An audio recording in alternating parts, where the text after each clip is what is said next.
बिस्मिल्लाहिर्रहमानिर्रहीम। लाखों करोड़ों दुरूदो सलाम मोहम्मद मुस्तफ़ा सल्लल्लाहु अलैहि वसल्लम और आले मोहम्मद पर। मैं हूं उमर दराज गोंदल। रात को अपनी तरफ से एक प्रेस कॉन्फ्रेंस की गई और उस प्रेस कॉन्फ्रेंस का पर्पस ये था कि किसी तौर पे चीफ जस्टिस के ऊपर दबाव डाला जाए और उन्हें कहा जाए देखें जी हमें फुल कोर्ट दें, हमारी मर्जी के जजेस दें, अदरवाइज हम आपका फैसला कबूल नहीं करेंगे। अच्छा, आमतौर पर आपने देखा होगा कि जरूरी नहीं होता कि हफ्ते के रोज ही रोस्टर जारी हो जाए, इतवार के रोज भी रोस्टर जारी होता है। लेकिन आज सुप्रीम कोर्ट ने भी जब रात को प्रेस कॉन्फ्रेंस हुई है तो रात की प्रेस कॉन्फ्रेंस का जवाब दिन के अंदर दिया है और 24 घंटे भी वेट नहीं किया गया। जाहिर है इस हवाले से चीफ जस्टिस जो हैं वो अपना इख्तियार इस्तेमाल करेंगे और इख्तियार इस्तेमाल करते हुए, और फिर एक और बात भी है, आज लाहौर के अंदर एक बड़ी बैठक इन्होंने रखी हुई है मॉडल टाउन के अंदर, जो इनकी रिहाइश का है वहां पे, कि जनाब जहां पे पीडीएम की सारी लीडरशिप है वो इकट्ठी हो और इज्तिमाई तौर पे एक फैसला करके कहा जाए कि देखिए ये नून लीग का फैसला नहीं है, इसमें पीपल्स पार्टी भी शामिल है, इसमें फजलुर रहमान भी शामिल है, और इस सिलसिले में नवाज शरीफ को वीडियो लिंक के ऊपर लिया जाए। लेकिन मैं आपको एक बात बता दूं कि इन्होंने जब हमजा शहबाज शरीफ और परवेज जिलाई का केस था उस वक्त भी एक ऐसी कोशिश की थी और इन्होंने एक पूरी लाइन के अंदर यूं बिठा के मरियम नवाज को दरमियान में बिठा के एक प्रेस कॉन्फ्रेंस करवाई थी और उस वक्त भी कहा था कि हमें फुल कोर्ट दिया जाए, अदरवाइज हम फैसला नहीं मानेंगे। चौधरी परवेज जिलाई के हक में फैसला आया, वो फैसला माना भी गया, वो फैसला इंप्लीमेंट भी हुआ। अब ये फिर कोशिश करेंगे, उसकी वजह क्या? अब ये इस खदशात का इजहार क्या कर रहे हैं? इन्होंने तलत हुसैन से, वो खबरें आ रही है तलत हुसैन ने वीलॉग किया, जाहिर है ये हुकूमत के ही खदशात है जिसमें कहा गया है कि जनाब खदशा ये है कि चीफ जस्टिस एक फैसला देंगे और अगर चीफ जस्टिस जो फैसला देंगे ये इंप्लीमेंट हुकूमत नहीं करेगी, वो जो बार बार कह रहे हैं, तो चीफ जस्टिस करेंगे क्या? चीफ जस्टिस तौहीन अदालत के अंदर हुकूमत को फारिग कर देंगे। हुकूमत से मुराद शहबाज शरीफ और पूरी काबीना है, और सिर्फ इनको फारिग नहीं करेंगे बल्कि इसके साथ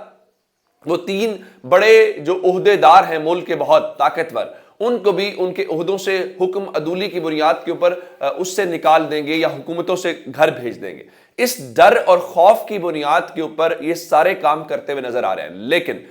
इस वक्त एक बात बहुत वाज़ेह और सादा है, ये चीफ जस्टिस के ऊपर जितना दबाव डाल रहे हैं चीफ जस्टिस उतने तगड़े हो रहे हैं, चीफ जस्टिस उतने मौसर अंदाज के अंदर जवाब दे रहे हैं। अब सुप्रीम कोर्ट ने क्या जवाब दिया? अब होना तो ये चाहिए था कि इनका मुतालबा तस्लीम किया जाता, और लेकिन चीफ जस्टिस ने उसके जवाब में अपना इख्तियार इस्तेमाल करते हुए इनको खामोश पैगाम दिया है। जिस तरह कल उन्होंने कहा था कि आप ये पूछ सकते हैं कि मुज़ाहिर अली अकबर नकवी को शामिल क्यों किया गया था, जिसपे उन्होंने कहा मुज़ाहिर अली अकबर नकवी को इसलिए शामिल किया गया था, वो खामोश पैगाम दिया जा रहा था कि हम अपने जजेस के साथ खड़े हैं, अगर आपने जजेस के हवाले से कुछ किया तो पहले मेरे साथ निमटना। इसी तरह से अब चीफ जस्टिस ने अगले हफ्ते के लिए आज हफ्ते के रोज रोस्टर जारी कर दिया है कि क्या फुल कोर्ट बनेगा, जजेस कौन कौन से बैठेंगे, बेंचेस कौन कौन से होंगे, क्योंकि जाहिर है ये कहा गया है कि जनाब ये चीफ जस्टिस का इख्तियार नहीं है, रूल्स एंड रेगुलेशंस बनने चाहिए। और दूसरी जानिब चूंकि सदर के भी दस्तखत भी नहीं हुए तो इनके ग्राउंड्स बहुत कमजोर हैं, और मैं आपको खबर दे चुका हूं 186 वाली की खबर, तहरीक इंसाफ का ये ख्याल है कि सदर साहब को दस्तखत करने की बजाय एक रेफरेंस की सूरत में वो सुप्रीम कोर्ट भेज देने चाहिए, मामला भी लटक जाएगा और दूसरे नंबर के ऊपर सुप्रीम कोर्ट जाने और ये जाने हमारे हाथ से चीजें निकल जाएगी। अब चीफ जस्टिस ने क्या किया है, 7 रेगुलर बेंचेस बनाए हैं, 2 खुसूसी बेंचेस तश्कील दे दिए हैं, और उसके अंदर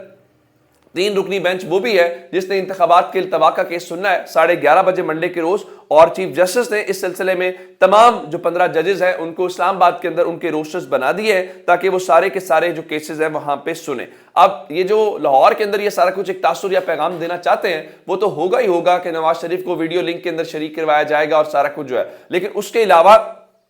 आज कुछ अहम राब्ते और कुछ हंगामी चीजें हुई, वो भी कोई फायदामंद नजर नहीं आ रही। शहबाज शरीफ ने आसिफ अली जरदारी से और फजलुर रहमान से टेलीफोनिक राब्ता किया है, हालांकि हमने देखा कि 2 रोज पहले फजलुर रहमान वजीर आजम हाउस आए थे शहबाज शरीफ को मुबारकबाद देने और वहां मुलाकात हुई, उस मुलाकात से भी लगता है उनको हौसला नहीं मिला, जिसके बाद अब ये सूरत हाल है। दूसरी जानिब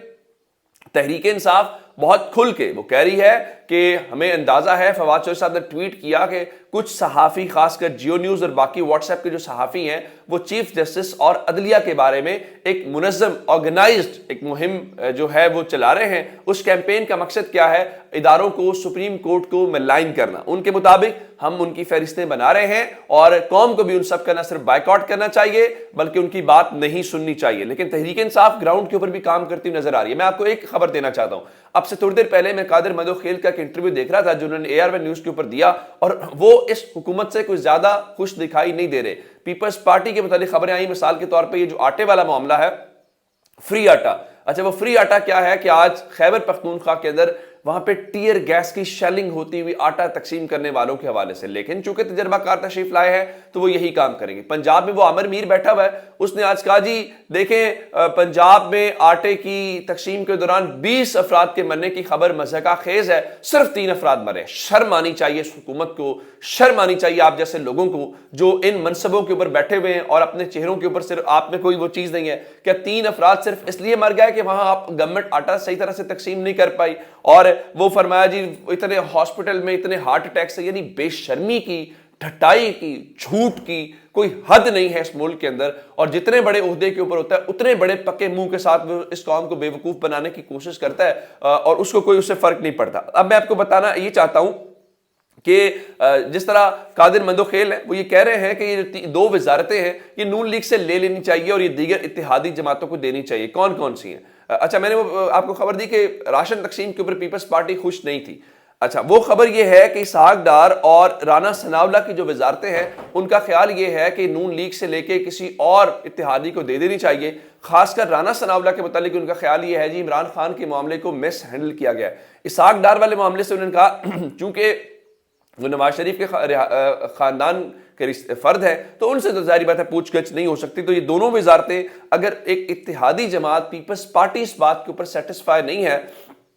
یا اس کا خیال ہے کہ گورنمنٹ ڈیلیور نہیں کر پا رہی، تو پھر میرا خیال ہے ہم سب کو یہ مان لینا چاہیے کہ گورنمنٹ واقعہ ہی ڈیلیور نہیں کر پا رہی اور ان کے پاس کوئی پلان نہیں ہے۔ جس طرح میں نے آپ کو گیلپ کا سروے بتایا تھا جس میں 73% پاکستانی یہ سمجھتے ہیں کہ وہ اس موجودہ حکومت کی کارکردگی سے، معاشی کارکردگی سے مطمئن نہیں ہے، اور 48% وہ پاکستانی ہیں جو سمجھتے ہیں اگلے 6 مہینوں کے اندر یا چند مہینوں کے اندر پاکستان کے معاشی حالات فردر بگاڑ کی طرف جائیں گے، لیکن یہ اس کے باوجود حکومت سے نکلنے کا نام نہیں لے رہے۔ ایک خبر میں آپ کو اور دینا چاہتا ہوں۔ آپ جانتے ہیں کہ انفلیشن ریٹ، افراط زر جو ہوتا ہے وہ بتاتا ہے کہ ملک میں لوگوں کی صورتحال کیا ہے اور ان کی پرچیزنگ پاور کیا ہے۔ اب افراط زر پاکستان کے اندر 35.4% جو ملک کی بلند ترین سطح ہے وہاں پہ یہ پہنچ گیا ہے، اور اگر انفلیشن ریٹ یہاں پہ پہنچ گیا ہے تو اب اس سے پھر اندازہ لگا لیجئے کہ عام آدمی کا پاکستان میں اس وقت کیا حال ہوگا۔ وہ کہتے ہیں ہم نے حکومت، ان کو یہ سمجھ نہیں آ رہی کہ جب یہ صورتحال گراؤنڈ کے اوپر ہو، لوگوں کا یہ حال ہو، تو پھر آپ جتنی مرضی میٹنگز کر لیں، جتنے مرضی ویڈیو لنک کے اوپر نواز شریف کو لے لیں، پھر چیزیں آپ کے ہاتھ میں نہیں آنی، کیونکہ گراؤنڈ کے اوپر لوگ آپ کے خلاف ہو چکے ہیں اور ان کو کھانے پینے اور سروائیول جو ہے ان کا وہ بھی ایک بہت بڑا چیلنج بن چکا ہے۔ تھوڑا سا میں آگے چل کے ایک اور آپ کو خبر دینا چاہتا ہوں، افراط زر والی خبر۔ ظاہر ہے اگر ملک کے اندر جابز کریٹ نہیں ہوں گی تو لوگ کہاں سے کھائیں گے، اور اگر جابز آلریڈی کچھ ہیں بھی وہ بند ہو رہی ہیں تو وہ بھی اس چیز کا انڈیکیٹر ہوتا ہے کہ اب حالات بالکل قابو سے باہر ہوتے ہوئے دکھائی دے۔ اگلی خبر سن لیجئے، ہونڈا موٹرز، آپ جانتے ہیں کہ ان کی گاڑیاں بھی پاکستانی یوز کرتے ہیں، موٹر سائیکلز بھی یوز کرتے ہیں، تو ان کا جو آپریشنل سیل ہے یا جس کو آپریشنز آپ کہہ لیجئے، آپریشنل یونٹ جو ہے وہ 9 سے 31 مارچ پہلے بند کیا گیا جو گزشتہ مہینہ تھا۔ تو اس کا مطلب یہ تھا کہ چلیں وہ کسی وجہ سے مینٹیننس ہے جو بھی تھی وہ اب کھل جائے گا، لیکن اب انہوں نے اگلے 15 روز کے لیے مزید اپنے پلانٹ کو یا اپنے آپریشنز کو بند کرنے کا اعلان کیا۔ وہ کہہ رہے ہیں جی ہماری سپلائی چین بہت بری طرح ڈسٹرب ہوئی ہے۔ مجھے یہ بتائیے کہ اگر یہ سارا کچھ ہوا ہے تو کیا اس کا مطلب ہے کہ حالات بہتری کی، جو میں نے آپ کو بتایا تھا گیلپ کے اندر اگر 48% پاکستانی سمجھتے ہیں تو یہ کمپنیز والے بھی تو انڈیکیٹر وہی دے رہے ہیں، کوئی بہتری کا امکان نظر نہیں آ رہا۔ اپنا بہت سارا خیال رکھیے گا، خدا حافظ۔